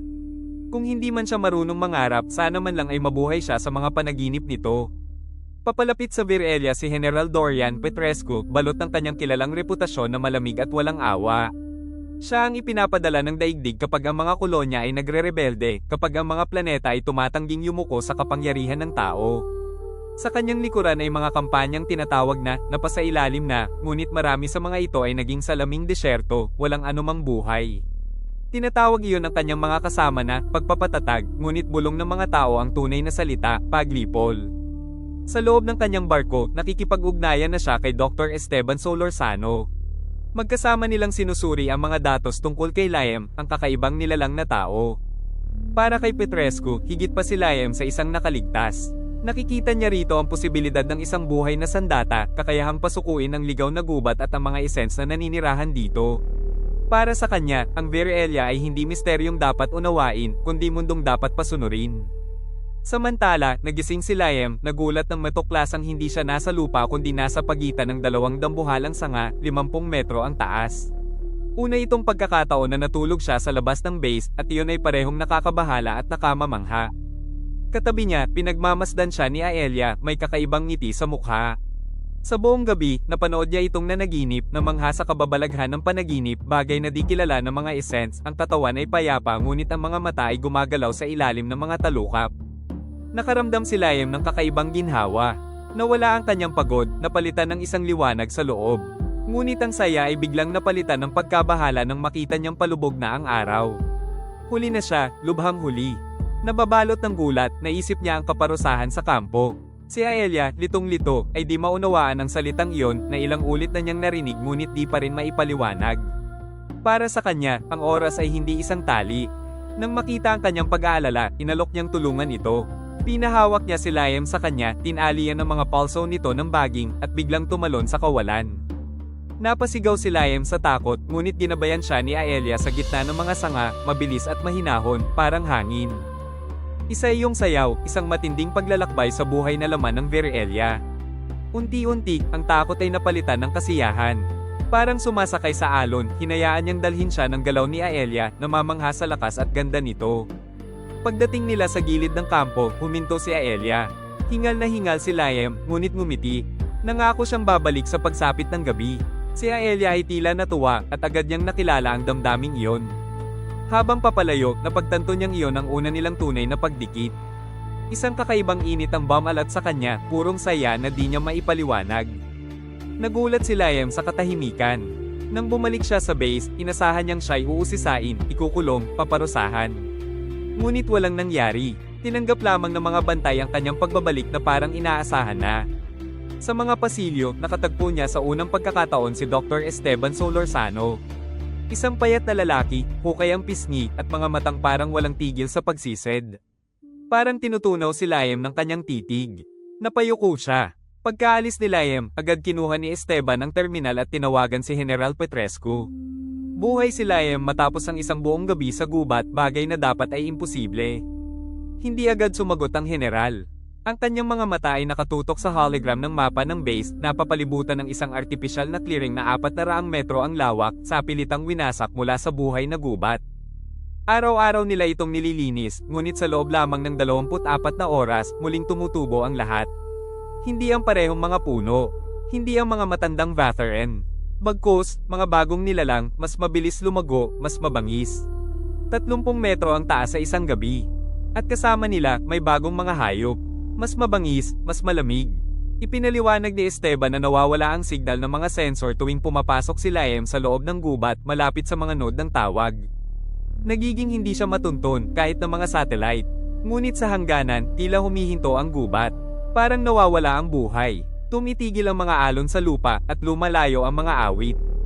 Tahimik na nag-isip ang general. Para sa kanya, malinaw ang sagot. Kailangang maunawaan kung ano ang nagagawa ni Liam at kopyahin yon. Kung hindi nila kayang sakupin ang Verelia sa lakas, uubusin nila ito, pulgada kada pulgada. Tumango si Esteban, walang imik. Alam niya kung saan haantong iyon. Ngunit alam din niyang may mga tuklas na isinisilang lamang sa katahimikan. At marahil, si Liam lamang ang may kakayahang patahimikin ang gubat magpakailanman. Dumating si General Petrescu sa Verelia dala ang malamig na mga utos. Sa loob ng ilang oras, ang sentrong pananaliksik ay naging kuta, mga kuryenteng bakod, mga gwardya, at disiplina ng sundalo. Ang dating lugar ng pag-aaral ay naging harapan ng digmaan, nakatindig laban sa buong planeta. Agad naramdaman ni Dr. Solorzano na nagbago na ang balanse. Bilang oportunista, pumailalim siya sa mga militar, pansamantala. Ang una nilang pagkikita ng general ay higit na estratehiko kaysa magiliw. Pareho silang mandaragit, ngunit magkaibang nilikha, si Esteban ay tuso at mapanlinlang, si Petrescu ay marahas at tuwiran. Wala ni isa sa kanila ang may habag. Iba lang ang paraan. Sa dulo ng kanilang usapan, hiniling ng general na malaman kung nasaan si Liam, ang magiging sandata niya. Sinagot ni Esteban na kasama ito ng isang katutubong babae, tila labis niyang pinahahalagahan. Si Liam naman ay kasama ni Aelia. Mula nang dalhin siya nito sa gitna ng gubat, hinahanap niya lagi ang kanyang presensya, parang gustong balikan ang bakas ng unang pagdampi. Si Aelia ay masaya, at hinayaan ang sarili sa bagong ugnayan. Gabi-gabi, natutulog si Liam sa tabi niya. Pinagmamasdan siya ni Aelia habang natutulog, binabantayan ang kanyang mga panaginip, at tuwing umaga, sabik siyang nagtatanong kung ano ang nakita nito, kung sino ang nakasama niya sa kanyang mga panaginip. Nagkaroon sila ng unang pagtatalo dahil dito, nang ayaw maniwala ni Aelia na minsan ay hindi niya maalala. Ngunit sa paglaon, sa pamamagitan ng pasensya at paliwanag, naunawaan niya. Kapalit nito, ibinahagi niya ang mga lihim ng mga essence. Ikinwento niya ang kanilang kabisera, ang Liventhal. Nasa gitna ito ng mga ugat na libong taon na ang tanda, hindi itinayo kundi pinalago, nakabalot sa isang sinaunang dambana. Ang mga tahanan ay anyo ng mga bulaklak na dambuhala, mga punong walang laman, mga bungang nakabukas na parang silid. Ang mga pader ay marahang nag-iingay, nagbabago ayon sa emosyon ng lungsod. Ang enerhiya ay dumadaloy sa mga halamang baging na nagdadala ng Lythirium, at ang mga halaman ay kumikislap sa ritmo ng hangin. Namumuhay ang mga esen sa maliliit na pamayanan, bihirang magsalita, mas pinipili ang awit ng alaala, binubuo ng mga bulong at damdamin.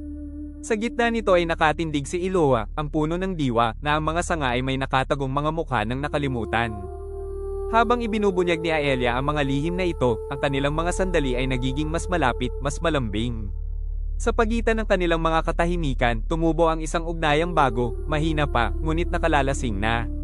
Tumawid si Liam sa mga rehas ng kampo pagsikat ng araw, dala pa rin ang init ng gabing kasama niya si Aelia. Sa kanyang mga panaginip, lumipad sila kapwa sa itaas ng kanupya, ang kanilang mga katawan umiikot na parang dalawang tala na lumalapit ngunit kailanman hindi nagbabanggaan. Habang ikinukwento ito ni Liam, tumatawa siya, namamangha na makita ang sarili sa panaginip ng iba. Sa unang pagkakataon, hiniling niya rito na muling ikwento ng paulit-ulit na bibighani sa pabago-bagong anyo ng mundong hindi niya kailanman nahipo. Ngunit pagbalik, higit na mabigat ang pagtama ng realidad kaysa inaasahan. Nagbago ang kampo. May mas maraming drone na umiikot ng tahimik sa himpapawid at tila nad-oval ang mga bantay sa mga tore. Hindi na ito tulad ng isang sentrong siyentipiko. May nabago. Naghihintay sa kanya si Dr. Solorzano. Mahaba siyang nagsalita tungkol sa mga panganib ng gubat, ang pangangailangan ng seguridad, ang mas mataas na layunin ng misyon. Naghandog siya ng kompromiso, isang biometrikong taga-subaybay kapalit ng kalayaang lumabas sa gabi. Tumanggi si Liam. Doon lumitaw ang general, mabigat at tahimik, parang isang tibak na bumabagsak. Walang banta, walang babala. Isang biglang suntok lamang, matigas, diretso sa ilalim ng sikmura. Naputol ang hininga ni Liam, bumigay ang kanyang mga tuhod. Bago pa niya maunawaan, pinadapa siya ng isang tuhod. Ang tama sa panga ay malinaw, madilim, ganap. Sa anino ng mga tolda, malamig na nagsalita ang general kay Esteban. Para sa kanya, ang mga kakaibang nangyayari kay Liam ay hindi isang regalo, kundi isang kahinaang maaaring pagkunan ng kapangyarihan. Hindi isang malay na himala, kundi isang tagong likas at biolohikal na kailangan lamang pilitin. Alam niya ang mekanika ng tao. At upang pasiklabin ang mga di malay na tugon ng isang nilalang, alam ng general kung ano ang eksaktong paraan, takot, kirot at pag-agaw. Palagi nang nagbubunga ang pamamaraang iyon. Gagana rin iyon dito. Samantala, ang gubat sa gilid ng kampo ay natahimik. Para bang pinipigil nito ang sariling hininga. Hindi na alam ni Liam kung saan siya naroroon. O kung gaano nakatagal ang kanyang paghihirap. Ang mga bagbog, ang gutom, ang walang humpay na takot, lahat ay humalo sa isang makapal at walang hanggang ulap. Ang kanyang katawan ay hindi nahigit pa sa sisidlan ng kirot. Minsan ay naiisip niya si Aelia, ngunit maging ang pangalan niya ay nagiging malabo. Kadalasan, wala na siyang iniisip. Si General Petrescu naman ay nagmamasid ng may kasiyahan. Wasak na si Liam. Nababaluktot, kapaki-pakinabang. Ang doktor na si Solorzano ay sinimula na ang kanyang mga pagsubok. Hindi siya naantig sa paghihirap ni Liam, hinahamak lamang niya ang pagiging marahas ni Petrescu. Napakapayak. Mapanganib. Hindi siya narito para pahirapan ng isang tao, kundi upang paamuin ang isang planeta. At si Liam ang susi. Kahanga-hanga ang mga resulta. Ang mga batang baging na kumakain ng laman, kilalang sumusugod sa anumang init ng tao, ay nalalanta sa kanyang paghipo. Ang mga pinaka-agresibong halaman ay tila lumuluwag kapag lumalapit siya, lalo na kapag nasa bingit siya ng pagbagsak. Kaya araw-araw nila siyang inilalabas, may kasamang 12-dosenang sundalo. At araw-araw, umurong ang gubat, napipigil. Siya ay hindi na isang tao. Isang kasangkapan. Isang daluyan. Naghintay si Aelia. 3 gabi. Pagkatapos 6 na araw. Sa ika-8, lumapit siya sa gilid ng kampo. At nakita niya ito. Si Liam, nakakabit sa mga cable, wala nang laman ang sarili, hinihila na parang isang manikang walang buhay. Napako siya sa kinatatayuan. Hanggang sa ika-11 araw. Hindi na siya makapaghintay. Sumabog ang galit sa kanyang dibdib. Hindi niya ganap na nauunawaan, ngunit tiyak niya, wala silang karapatan. Hindi pa siya kailanman napuot. Ngunit sa araw na iyon, nagpasya siya. Isa siyang mangangaso, at ngayong araw, ang kanyang huhulihin ay tao. Mula sa gilid ng gubat, inihagis niya ang kanyang unang sibat. lampas 400 metro. Sa isang iglap, napatay ang isang sundalo. Nagkagulo ang mga tao. Isa pang sibat ang tumama at pumatay ng isa pa. At sa gitna, sumigaw si Liam. Hindi na yon sigaw ng tao. May bumukas sa kanya. Isang bagay na ang mismong gubat ay tila narinig. At wala, ni tao, ni Essent, ang handa sa impyernong ipupukaw nito. Isang anino ang bumagsak sa harap niya. Ang sundalo ay kakalampas lang ng mabutasan ng isang sibat. Ang ukit sa hawakan nito, nakilala niya yon. Si Aelia. Nandoon siya. Saan man, sa gitna ng dagat ng mga uniforme. Sinubukan niyang bumangon. Nais ni Liam kumilos, magbabala, sumigaw. Ngunit ang naroon lamang ay kirot, pagkahilo, at mga piraso ng malay. Kung wala siyang gagawin, mamamatay si Aelia. Sobra ang kanilang bilang. Hindi sapat ang lakas ng isang Essent upang harapin ang isang hukbo ng harapan. Alam niya yon. Alam din niya. Kung gayon, bakit? Bakit ang lantad na pagsalakay? Bakit ngayon? Ang kawalan ng pag-asa ay nagsikip sa loob niya. Nawala ang sigaw niya sa ingay. At doon siya nabuwal. Nilamon ng kanyang isip, tulad ng isang patak na nahuhulog sa isang sinaunang ilog. Ang katawan niya ay naging isang walang laman na sisidlan at siya, nasa ibang dako. Bumagsak siya, napakabilis, napakalayo, hanggang walang pumihil pa. At sa huli, lumutang siya. Sa harap niya, isang babae. Alam na niya ang pangalan bago pa man niya marinig ito.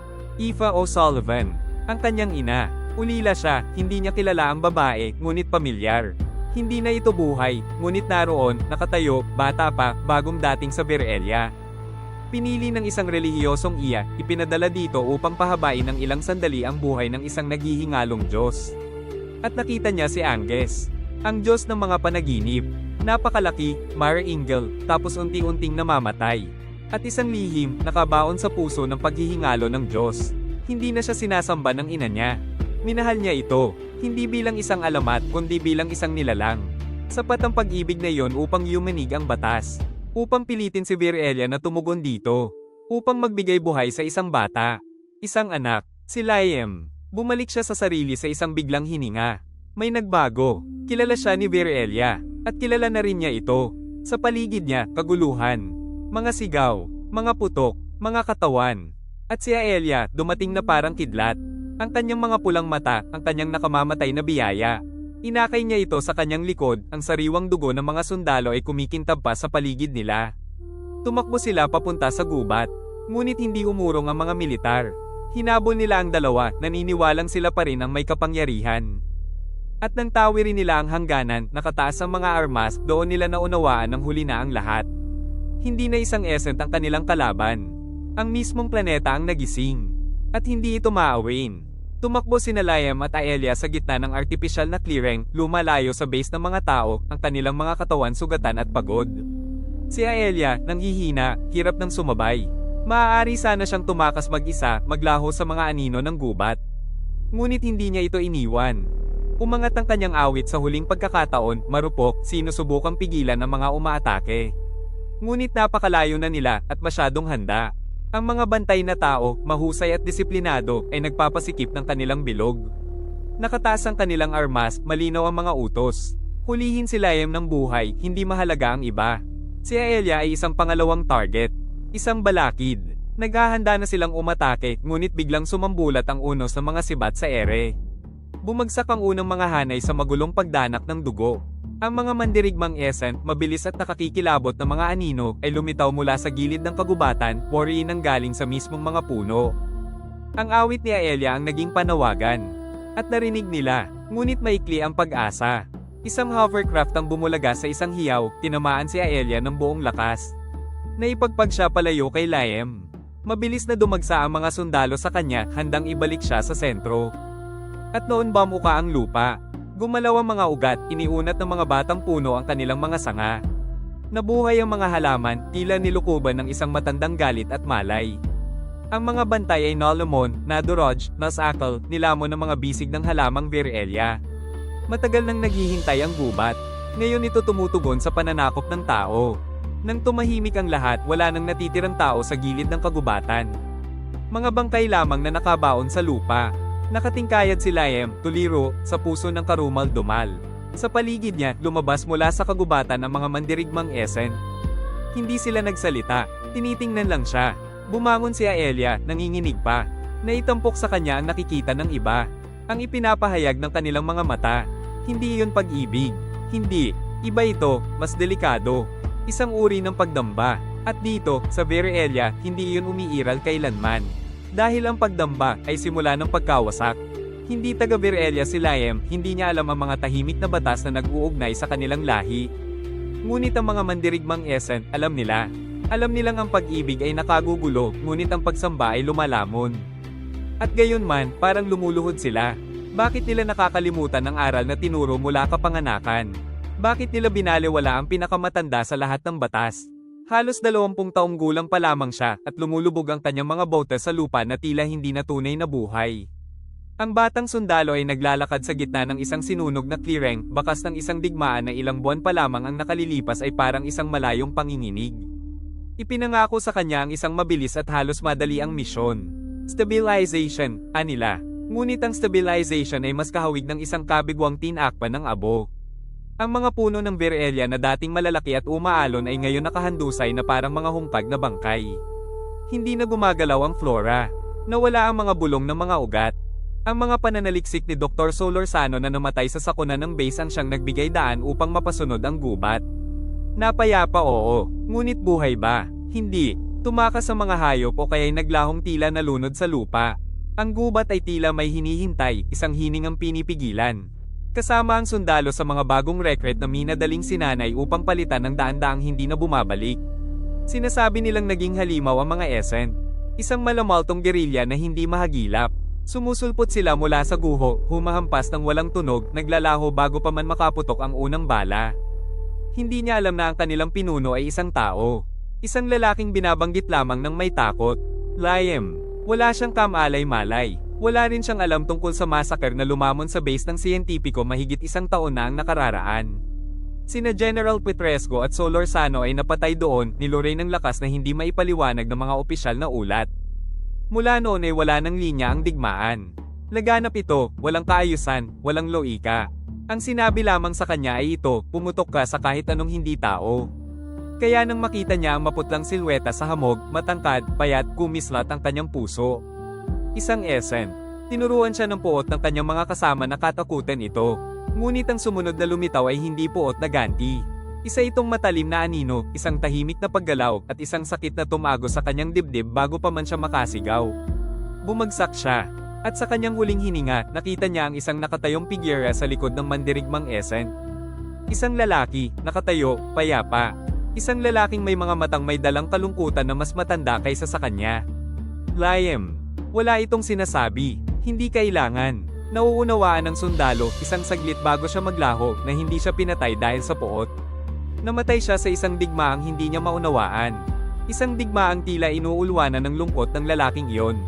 Sa gitna ng mga guho ng sugatang kagubatan, naglalakad mag-isa si Liam. Bawat hakbang ay gumigising ng mga banayad na panginginig, halos hindi maramdaman na para bang humihinga ang lupa ayon sa ritmo ng kanyang mga iniisip. Tila tumatahimik ang mundo sa tuwing lalapit siya hindi dahil sa takot kundi dahil sa pagkilala, isang pagkilalang hindi niya kailanman hiniling. Sa loob ng ilang linggo, may nabuksan sa loob niya. Hindi isang kapangyarihan, hindi isang bisyon. Isang alaala, o mas tama, isang alaalang hindi kanya. Naririnig niya ito sa pamamagitan ng mga ugat sa mga hamog ng ilalim gubat sa berdeng liwanag na sumisilip sa mga sanga. Si Virelia mismo ang nakikipag-usap sa kanya. Hindi sa mga salita kundi sa mga damdamin. Sa mga imaheng hindi pag-aari ng anumang nilalang. Nakita niya ang isang panahong mas nauna sa anumang anyo noong ang planeta ay isa lamang nag-iisang kamalayan na nagising sa kawalan ng hindi alam kung bakit. Hindi ito nilikha. Naalala lamang nito ang sarili, nag-iisang presensya sa masyadong malawak at masyadong hungkag na cosmos. Nang mapagtanto ng unang kamalayang ito ang kanyang pag-iisa, sinubukan itong lumikha ng isang bagay upang punan ng katahimikan. Ngunit lahat ng kanyang nalilikha ay mga refleksyon lamang ng sarili nito. Simetriko, perpekto, baog. Walang sorpresa, walang iba, walang pag-ibig. Kaya sa isang kilos ng desperadong paglikha, ipinadala nito ang isang bahagi ng sarili nito palayo. Isang bula ng espasyo at panahon. Isang banyagang hardin. Ang daigdig. Pinanood niya itong lumago mula sa malayo, parang isang inang hindi makalapit sa sariling anak. Nakita niyang ipinanganak ang unang emosyon ng tao, takot, pagnanais, galit, pagluluksa. At bawat emosyon ay nagbunga ng isang alon, isang banayad na panginginig na naramdaman ni Virelia bilang mga hindi nakikitang kasama. Hindi niya sila nilikha, tinanggap niya sila. Ganito isinilang ang mga unang essence, hinubog ng dalamhati ng mga buhay. Kasunod noon ay dumating ang mga dambuhalang Diyos na nilikha ng sama-samang paniniwala. Bawat anyo, bawat nilalang, ay alaala ng tao na nagkabuhay. Naging walang malay na alaala ng daigdig si Virelia. Ngunit ngayon, may nagbago. Sobrang dami, sobrang lakas ng emosyon ng tao. Hindi na ito masipsip ng planeta. Lumilikha ito ng Lythirium upang mailabas ang sobrang damdamin, ngunit hindi na yun sapat. Doon naunawaan ni Liam ang katotohanan. Kung bakit siya umiiral, kakaibang pagsasanib ng paniniwala at pag-ibig. Dahil sa wakas ay nakatagpo si Virelia ng salaming makauunawa sa kanya. At ang salaming iyon ay siya. Unti-unting nagbabalik ang gubat sa paligid niya ngunit iba na ang kanyang paghinga. Hindi na ito ang dating sayaw ng mga bulong at kilig at mga panginginig. Isa na itong hindi pantay na tibok, halos balisa, na para bang nalulunod si Virelia sa sarili niyang emosyon. At si Liam, kahit ayaw niya, ay nasa gitna nito. Tuwing gabi, kapag idinadampi ni Aelia ang kanyang kamay sa balat ng isang Vatheren, nag-iiba ang liwanag ng puno. Ang mga ugat nito ay kumikislap ayon sa tindi ng kanyang nararamdaman para kay Liam, isang banayad at marupok na ningning.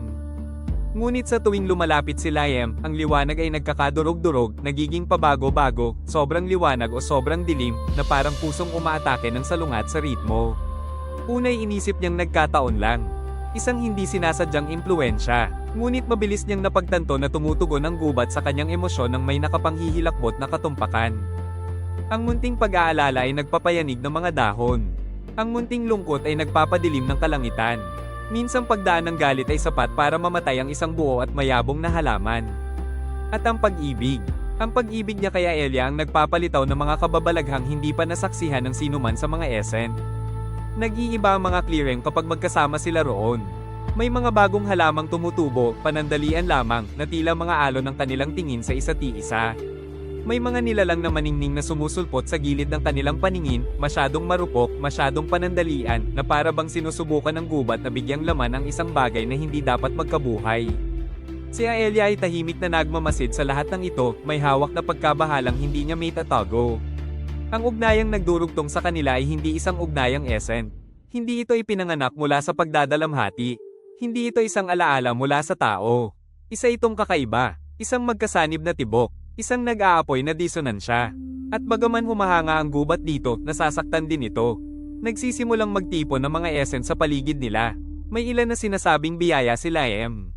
May ilan na panganib siya. Ngunit lahat sila ay tumitingin sa kanya ng iba, may bigat na hindi na basta pagtingin. Ito ay paggalang, pag-akala, paniniwala, at doon naramdaman ni Liam ang isang bitak sa sarili.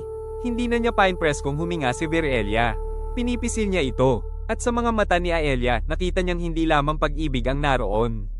May takot na ang pag-ibig nila ang Somairis sa mundong nais niyang ialay sa kanya. Naglalakad si Liam sa gubat na hindi na niya makilala. Sa paligid niya, hindi na protektibong higanti ang mga puno. Sila ay baluktot, naninigas, nakaharang sa isang tahimik na tensyon. Ang mga Vatheren na dating puno ng Armonia ay nagyayukuan na parang may ibinubulong na pag-aalala. Sa paanan ng mga bundok, inilunsad ng mga tao ang pinakamalaki nilang opens iba. Ang mga pambobomba ay nag-iwan ng mga hukay kung saan naglalaho ang alaala ng planeta sa isang abong katahimikan. Ang nabasag na lupa ay wala nang maipakita. Wala nang alaala. Kahit ang paniniwala ng tao ay hindi na mananatili. Nakikipaglaban ng mga essence na parang buo nilang pagkatao ang nakasabit sa isang sinulid.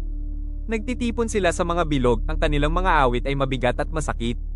Ikinakasabay nila ang kanilang tinig sa papalpak na tibok ni Virelia, lumilikha ng isang panangga laban sa paglusob ng tao. Naging simbolo si Liam para sa kanila nang hindi niya ginasto. Hindi siya namuno, wala siyang iniutos, ngunit saan man siya dumaan, tumitindi ang awit at lumalaban ng mga essence na parang nahuhumaling. Alam ito ni Aelia, nakikita niya, at kinatatakutan niya, mismo ang planeta ay tila nabibitak sa tensyon. May mga sinaunang guho na sumusulpot mula sa lupa na para bang desperadong humihinga ang nakaraan. May mga aninong Diyos na gawa sa hamog at abo ang dumarating at nawawala, hindi kayang maging buo. Nagiging pabago-bago ang mga alaala ni Virelia, humahalo sa takot ng tao, at binabago ang lahat ng kanilang nadadaanan. At isang gabing ang kalangitan ay kulay ng tahimik na pagdadalamhati, may nagpakita. Isang presensyang sinaunang higit sa pagkaunawa. Isang kamalayang napakalawak na tumigil ang buong gubat. Ang unang alaala, hindi ito nagsalita, nagpakita lamang. Ipinadama nito kay Liam ang isang bisyong walang simula o katapusan. Ang daigdig, umaapaw sa emosyon. Si Virelia, nagngingit-ngit sa sobrang alaala. At siya sa gitna, hindi bilang tagapagligtas kundi bilang nabubuhay na bitak. Kapag nanatili siya, guguho ang mundo. Kapag umalis siya, kailangan niyang maglaho ng lubusan. Hindi mamatay, mabura. Nararamdaman ni Aelia sa kanyang tabi ang parehong katotohanan iyon. Ang taong mahal niya ay banta sa lahat ng meron siya. Nawala ang unang alaala ng walang ingay. Ngunit nanatili ang mensahe. Hindi na matatakasan ni Liam kung ano ang kanyang naging. Siya ang punto ng pagguho ng mundong kumakalat ang pagkadurog. Wala nang harapan ng digmaan. Gumagapang ito, bumabangon, nagkukubli sa bawat sulok ng gubat na para bang bawat hibla ni Virelia ay nakikipaglaban upang huminga. Umabante ang mga tao sa malupit at planadong paraan, tandyan ang mga kagamitang kayang patayin ang flora, gawing salamin ang lupa, at patahimikin ang mga awit ng Essent bago pa man ito umalpas. Alam na nila ngayon kung paano saktan ng planeta. Ngunit lumalaban ang mga Essent ng may galit na parang alaala na tumatangging mamatay. Ang kanilang mga katawan na liwanag at buhay na materya ay sumusulpot sa pagitan ng mga ugat, naglalaho sa likod ng mga puno, nagdurugtong ng lakas na parang tibok ng iisang puso. Hindi sila umaatres. Ang bawat pagkawala ay hindi kamatayan kundi alon ng sakit na nagpapalakas sa kanilang determinasyon. Lumalakad si Liam sa gitna nila at saan man mapunta ang kanyang mga paa, nag-iiba ang anyo ng digmaan. Kapag siya ay nag-aalinlangan, nanginginig ang gubat. Kapag siya ay natatakot, tumitindig ang hangin sa isang hindi pantay na panginginig. Kapag dinadaanan siya ng anino ng galit, may sumisirit na mutanteng halaman, mabangis at wala sa kontrol. Binibigyan siya ng mga Essent ng tinging hindi na niya kayang tiisin. Mga tinging puno ng sigasig, pag-asa, pagturing. Mas nakakatakot iyon kaysa sa mga sandata ng tao. Nakikita ni Aelia na unti-unti siyang nababasag gabi-gabi. Lumalakas ang kanyang ugnayan kay Virelia ngunit hindi na ito pag-iisa. Isa na itong paghila na para bang bawat tibok ng puso niya ay humihila ng mas higit pa sa mga ugat ng mundo. Kapag masyado silang magkalapit, nanginginig ang lupa. Tumutunog ang mga dahon na parang mga hiblang mapuputol. Ang munting pagdampi sa isa't isa ay nag-aalab ng mga reaksyong hindi nila maunawaan. At habang papalapit sila sa kanlurang Dalesdis, ang huling entablado ng pag-atake ng tao, nang inig ang planeta sa ilalim ng kanilang mga paa. May mga malalabong anyo na isinilang mula sa takot ng mga sundalo. Nabubuhay sila ng ilang sandali bago maglaho. Si Liam ang pinagmumulan nito ng hindi sinasadya. Isang bukal na hindi mapigil. Isang buhay na bitak. At sa gitna ng kaguluhan, dumulas ang katotohanan kay Aelia. Hindi na tao lamang ang may debosyon. Ang mga Essent, ang kanyang mga kapatid, ang kanyang mga kauri, ay nagsisimula ng nahuhulog sa isang bagay na hindi nila kilala dati. Ang debosyon. Hindi mabubuhay ang mundong itinayo sa alaala kapag pinatungan ng paniniwala. Nalulunod si Virelia, at ang lalaki na kanyang minamahal ang siyang humihigpit ng humihigpit sa leeg ng mundo. Doon naunawaan ni Aelia ang lahat. Kapag walang nagbago, wala nang matitira kundi ang mga nabalinggulugad ng isang mundong masyadong mabigat sa mga alaala. Bumagsak ang gabi sa Virelia na may katahimikang hindi pa nito kailanman naramdaman. Wala ni sariling hininga ang hangin. Wala ring pintig sa mga ugat. Maging ang mga clearing ng alaala ay nanatiling nakapirmi para bang ang buong planeta ay humihinto sa paghinga. Naglakad si Liam kasabay ni Aelia patungo sa Iloa, ang puno ng alaala, ang buhay na puso ng Virelia. Noon, ang mga sanga nito ay nanginginig sa mga mukha ng sinaunang panahon, mga bulong na malabo, mga alingawngaw ng buhay na naging esensya. Ngunit ng gabing iyon, wala itong ipinakita. Walang ilaw, walang alaala, walang hininga, para bang umurong ang mismong planeta upang bigyang daan ang dapat na maganap. Habang naglalakad, naramdaman ni Liam ang bigat ng mundo na dumidiin sa kanyang balat tulad ng baligtad na alon na pilit siyang pinipigilan. Bawat ugat ay tila tumitibok sa kanyang paglapit. Bawat dahon ay pumikit na parang babala. Hindi isang santuaryo ang Iloa, ito ay isang hangganan. Hinihintay sila ng unang alaala, hindi gumagalaw, isang malawak na anyong hinugis ng hamog at matandang anino. Naramdaman ni Aelia ang presensya nito bago pa niya ito makita. Isang bigat sa puso, isang pagkahilo sa alaala. Ang simula at ang wakas ng isang mundo na nagtatagpo. Hindi nangangailangan ng salita ang mensahe na dala nito, si Liam ay naging masyadong malawak upang mabuhay. Masyadong malapit kay Virelia. Masyadong minahal, masyadong kinatakutan, masyadong inisip. Bawat paniniwala tungkol sa kanya ay nagiging bagay. Bawat takot ay lumilikha ng nilalang. Bawat anyo ng pag-ibig niya kay Aelia ay nagbabago sa gubat. Ang tanging nilalang na isinilang mula sa isang tunay na pag-ibig ng isang Diyos at isang tao ay may taglay na lakas na hindi kayang siluhin ng planeta. Wasak na ang balanse. Mas naunawaan ni Aelia kaysa sa kanya kung ano ang kahulugan nito. Naramdaman niyang bumubukas ang mundo sa ilalim ng kanyang mga paa na parang binibigkas ng Virelia ang panaghoy nito. Hindi kamatayan, hindi pagkatapon, kundi pagkalimot. Hindi isang pagbura ang ritual kundi isang alay. Kailangang maging alaala si Laem na natunaw, isang banayad na presensyang magpapakain sa planeta kaysa sa magpasabog nito. Kapag naabsorb ang kanyang alaala, muling titibay ang kabuuan. Kung wala siya, titigil ang mga essence sa paggalang sa kanya. Kung walang imaheng mental, wala nang nilalang na isinilang mula sa takot, wala nang makinang Diyos, wala nang nagwawasak na alingaw-ngaw. Umatras ang unang alaala. Ang pagpili ay nasa mga buhay. Ipinatong ni Aelia ang kamay niya sa Iloa. Naintindihan ni Laem, hindi lamang ito magiging sakripisyo. Ito rin ay pagkalimot. Bumukas ang puso ng Virelia na parang sugat na kumikislap ng tawirin ni Laem ang huling bilog ng mga ugat. Malapit lamang nakasunod si Aelia, ngunit ang bawat hakbang ay tila higit na nagpapahirap sa kanya na para bang ang planeta mismo ang humihiling na manatili siya. Nauunawaan niya kung bakit siya lamang sa lahat ng nabubuhay ang nakakapagmahal pa kay Laem nang hindi ito sinisira. At ang pag-ibig na iyon, gayunman, ay hindi na makaliligtas sa gagawin nila. Mahina ang pagyanig ng Iloa, ang puno ng diwa. Ang malalawak nitong sanga ay halos yumuko sa bigat ng libong alaala. Ang mga mukhang inukit sa balat nito ay pumipintig, naglalaho, muling lumilitaw, na para bang ang sinaunang pusong ito ay nakikipaglaban upang manatili sa isang matatag na anyo. Naghihintay ito, hindi sa isang Diyos, hindi sa isang essence, hindi sa isang tao, kundi sa isang nilalang na siyang pinagsama ang lahat ng iyon. Ipinatong ni Laem ang kamay niya sa balat ng puno. Naramdaman ni Aelia na ang buong gubat ay pinipigil ang isang hikbi. Hindi siya nagbago, hindi siya naglaho, wala nang kasing simple. Nagsimula ang ritual tulad ng isang pagdulas, isang tahimik na punit. Nagsimulang matuno ang alaala ni Laem, ang marupok na hibla nito na gawa sa takot ng pagkabata, mga ninakaw na sandali, mga gabi kasama si Aelia sa ilalim ng canopy, sa buhay na materya ng puno. Bawat tipak ng alaala ay nagiging banayad na liwanag na sinisipsip ng mga ugat ni Iloa. Tumugon ang buong mundo sa pagyanig. Naging matatag ang mga clearing. Nagbalik sa anyo ang mga ligaw na bahagi ng gubat. Tumigil sa pagyanig ang lupa.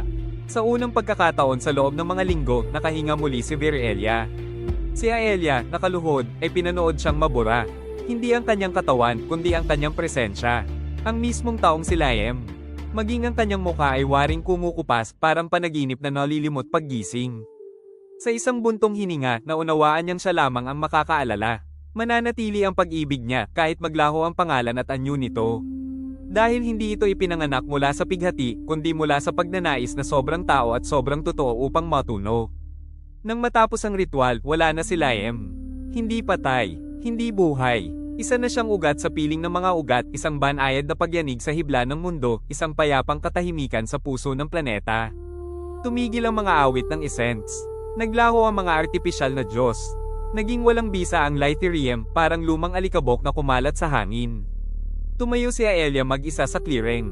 At si Virelia, sa unang pagkakataon sa mahabang panahon, ay natahimik ng lubos. Ang pagkalaho ni Laem ay hindi isang pangyayari. Isa lamang itong hininga. Isang halos di mapansing panginginig tulad ng sandaling hindi pa nahuhulog ang luha na kabitin sa pilik ng mundo. Sa mga oras na sumunod, may nagbago sa Virelia. Isang kakaibang pagpayapa ang unti-unting kumalat mula sa mga ugat pataas sa canopy hanggang sa kailaliman ng mga bioluminescent na dagat. Ang planeta, na buwan ng napupuno ng emosyon ng mga tao at ng mga pagbaluktot na umikot kay Laem, ay natagpuan sa wakas ang hinahanap nitong balanse. Ang mga essence ang unang nakaramdam ng paglipat. Tumigil sila sa pag-awit, hindi dahil sa takot, kundi dahil sa pagkilala. May umalis, may bumitaw, isang bagay na hindi nila kailanman naintindihan ngunit matagal nang bumibigat sa kanila. At hindi nila alam kung ano ang naglaho. Isang dalisay na pagkalimot, isang lubos. Ang alam lamang nila ay may napakalaking bigat na nawala sa kanilang balikat. Ang mga tao naman ay naharap sa marahas na katotohanan, tumigil ang kanilang mga sandata. Tumanggi ang lupa na mabasag o matuno. Ang lithium, noon ay kanilang pinakamahalagang yaman, ay hindi na nagbuga ng kahit mumunting liwanag. Tulad ng instrumentong nawala ng musika. Ang kalikasang Berelia, mahina ngunit hindi tinalo, ay umurong patungo sa sarili. Tahimik na muling tumubo ang mga gubat, isinara ang mga landas na dating nilinis. Bumuo ang mga ugat ng mga gumagalaw na hadlang na hindi kayang lampasan ng mga sundalo. Naging isang hindi mapasok na santuaryo ang buong mundo, isang teritoryong hindi na mapapasok ng anumang kagustuhan ng tao. Hindi ito kilos digmaan. Isa itong pagtanggi, isang likas na pagsasara, isang balat na muling tumutubong sumasakop sa sugat. Umatras ang mga natitirang tao patungo sa kanilang barko, walang maintindihan kung bakit nawala ng kahulugan ang kanilang mga makina, kung bakit ang awit ng essence ay hindi na umaalingaw-ngaw, kung bakit ang gubat ay hindi na umaatake ngunit wala ring pakialam sa kanila. Umalis sila ng tahimik, namatahimik ang digmaan dahil wala na ang mga mandirigma. Nanatili si Aelia, naglakad siya hanggang sa clearing kung saan mahinang tumitibok ang ilaw ni Iloa. Doon, sa gitna ng umitim na lupa, may isang maliit na usbong na malinaw na mistulang kristal, halos kasing liit lamang ng isang daliri, na kumikislap ng bagong lakas. Isang buhay na isinilang mula sa pagkalimot, o marahil mula sa alaala na siya lamang ang may dala. Lumuhad si Aelia, hindi siya nagsalita. Nabawi ni Berelia ang kapayapaan nito. Siya, hindi pa. Sa isang asul at malayong planeta, higit pa sa mga puno ng Berelia, may batang biglang nagising sa gitna ng gabi. Hindi niya alam kung bakit siya napupukaw ng ganoon, mabilis ang tibok ng puso, nanginginig ang mga kamay na tila may hawak na isang bagay na hindi umiiral. Sabi ng kanyang mga magulang, sobra siyang nananaginip. Ngunit nararamdaman niyang may naaalala siya. Gabi-gabi, bumabalik ang mga bisyon, mas malinaw, mas mapilit, isang napakalawak na gubat na kumikislap, at isang babaeng may gintong mga mata na umaawit sa ilalim ng turkesa na langit. Hindi niya alam ang pangalan nito. Ngunit sinusundan siya ng tinig nito na parang hininga. Kapag natutulog ang bata, para bang dinadampi ng mga daong hindi totoo ang kanyang mga daliri. Kapag nagigising siya, may nananatiling amoy ng basang lumot sa kanyang lalamunan, parang hininga mula sa mundong hindi pag-aari ng sinuman sa daigdig. At isang gabi, nagbago ang lahat. Napanaginipan niya ulit, ngunit ngayon, hindi umaawit ang babae. Hinihintay siya nito. Sa parehong sandali, sa kabilang dulo ng kalawakan, naramdaman ni Aelia, nag-iisa sa clearing, ang pag-alo ng pulso sa mga ugat. Ang punong inalagaan niya ng ilang dekada, ang usbong mula sa ritual, ay nanginig na parang dibdib na muling humihinga. Bumuka ng sabay-sabay ang may ilaw na dahon nito, nagpapakawalan ng liwanag na tumagos at naglagay ng ningning sa gubat. Si Berelia, na napakatahimik ng napakatagal, ay muling umungol hanggang sa mga kailaliman nito. Ipinatong ni Aelia ang kamay sa kanyang puso. Nakilala niya ang pagyanig, ang paraan ng pagbabago ng liwanag, ang init na tumatagos sa balat, ang pintig na isinilang mula sa ugnayang inaakala niyang nawala habang panahon. Hindi iyon alaala, hindi iyon bisyon, iyon ay pagbabalik. Sa panaginip ng bata, iniabot ng babae ang kanyang kamay. Naintindihan nito nang walang salita na hindi siya ang tinatawag ng babae. May tinatawag itong iba sa loob niya. At tumugon ng buong planeta. Tumayo si Aelia, ang mukha niya nababalot ng ligayang halos masakit. Umusbong ang isang ngiti, marupok sa simula, pagkatapos ay kumikislap na parang muling natagpo ang liwanag. Hindi niya alam kung kailan o paano. Ngunit alam niya, babalik si Laem. Hindi bilang alaala, hindi bilang Diyos, bilang buhay na paparating. At mag-aalala muli si Berelia.